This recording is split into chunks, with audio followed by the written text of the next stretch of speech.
Entre los nacidos de mujer no hay uno más grande que Juan el Bautista. ¿Qué salieron a contemplar en el desierto? Una caña sacudida por el viento, una persona vestida lujosamente. Quienes se visten lujosamente habitan en los palacios de los reyes. Entonces, ¿qué salieron a ver? ¿Un profeta? Sí, y les digo que mucho más que un profeta. Estas son algunas de las palabras de elogio que Jesús hace acerca de Juan el Bautista, el precursor, aquel que el Padre había enviado para preparar el camino, para allanar los valles y las colinas de nuestro corazón y preparar entonces un pueblo bien dispuesto para recibir al Mesías, al Redentor, al Salvador del mundo. A San Juan el Bautista es el único santo que le celebramos su nacimiento como una solemnidad. El 8 de septiembre celebramos el nacimiento de la Santísima Virgen María y lo celebramos como una fiesta. Litúrgicamente, solemnidad y fiesta son dos cosas diferentes que expresan precisamente la alegría del pueblo cristiano, la alegría de la Iglesia, pero que de cierta forma manifiestan cierta diferencia. Y esto precisamente porque Juan el Bautista tiene una figura central e importantísima dentro de esta historia de salvación.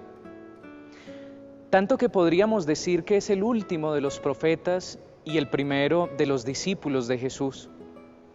Es como la bisagra que permite cerrar el Antiguo Testamento, toda la época de las promesas, y que abre precisamente el Nuevo Testamento como toda la época del cumplimiento. Es entonces el momento de exaltar a la figura de Juan, nuestro patrono.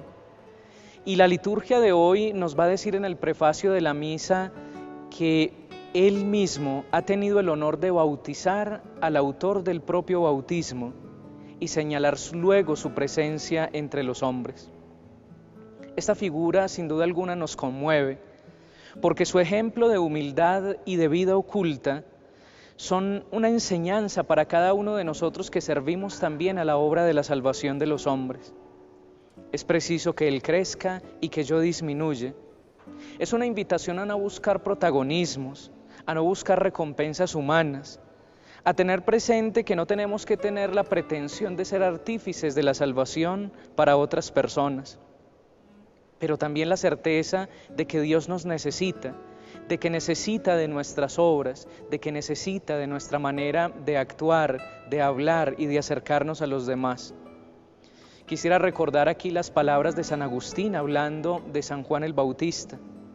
Quita la palabra, ¿y qué es la voz? Solo un ruido. Continúa San Agustín. Si Juan hubiese dicho, yo soy el Mesías, le hubiesen creído con la mayor facilidad, porque ya lo tenían como tal antes de que él lo hubiese dicho.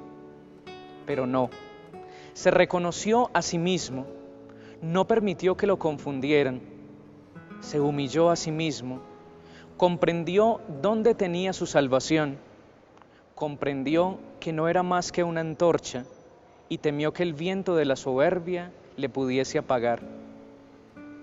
Estas líneas nos sirven para comprender la grandeza de Juan, pero sin embargo también su pequeñez.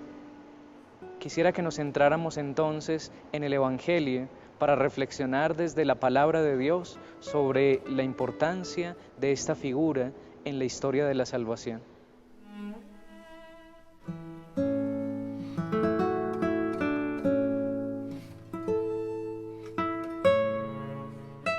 Del Evangelio según San Lucas, en el capítulo 1, versículos 57 al 66 y 80. A Isabel se le cumplió el tiempo del parto y dio a luz a un hijo. Se enteraron sus vecinos y parientes de que el Señor le había hecho una gran misericordia y la felicitaban. A los 8 días fueron a circuncidar al niño y lo llamaban Zacarías como a su padre. La madre intervino diciendo, no, se va a llamar Juan. Le replicaron, ninguno de tus parientes se llama así. Entonces preguntaban por señas al padre cómo quería que se llamase.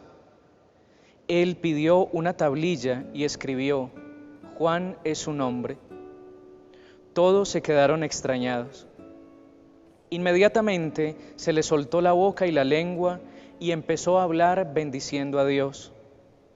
Los vecinos quedaron sobrecogidos y corrió la noticia por toda la montaña de Judea, y todos los que lo oían reflexionaban diciendo: ¿qué va a hacer de este niño?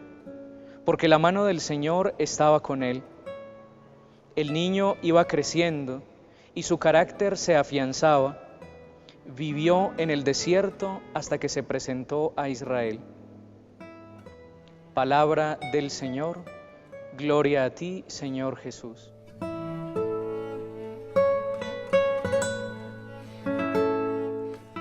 Quisiera resaltar con ustedes dos cosas del texto que acabamos de escuchar. Primero, un gesto de misericordia. El nombre de Juan manifiesta precisamente que Dios tiene misericordia.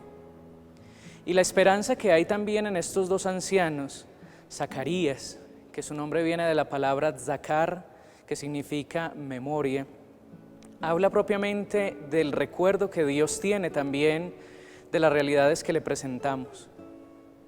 Elizabeth, su nombre significa Dios ha cumplido, y desde allí se nos manifiesta concretamente el gesto de misericordia que Dios tiene para con esta familia, una familia justa, adecuada, es decir, a los principios de Dios, pero que también nos muestra concretamente que aquella visión que en muchos momentos hemos tenido de que Dios premia a los buenos y castiga a los malos es una realidad que se cae de su peso, porque Zacarías e Isabel son justos a los ojos de Dios, pero sin embargo no tienen la bendición de los hijos. En el momento en que se da cumplimiento a la promesa que Dios ha realizado, se manifiesta entonces este gesto de misericordia que Dios tiene para con esta familia, para con su pueblo y con cada uno de nosotros. Sin duda alguna, a cada uno de nosotros la invitación que nos da el texto hoy es a confiar en la misericordia de Dios, es a tener presente que Dios siempre nos recuerda y que su misericordia y su bondad siempre se cumplen.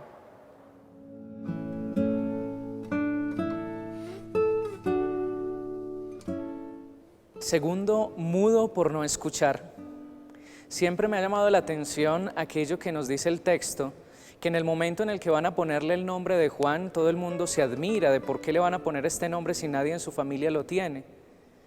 Y le preguntan a Zacarías por señas. La pregunta que inmediatamente tenemos que hacernos es: ¿por qué si está mudo le preguntan por señas? Él no está sordo. Pero estas dos realidades van juntas, mudez y sordera, que físicamente también lo vemos de alguna manera en las personas que padecen esta realidad, y nos encontramos propiamente aquí en el texto que Zacarías, por no haber creído en la palabra de Dios, se queda mudo. Y allí es entonces donde se nos invita a tener presente que estamos llamados a escuchar la voz de Dios, a creerle a Dios, a creer en su palabra y a hacer que ella de verdad dé frutos en nosotros, frutos de salvación, frutos de vida eterna.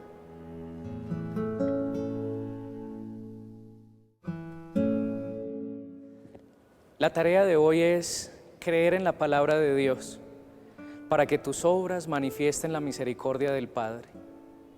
Un feliz día. Y la bendición de Dios Todopoderoso, Padre, Hijo y Espíritu Santo, descienda sobre ti y te acompañe siempre.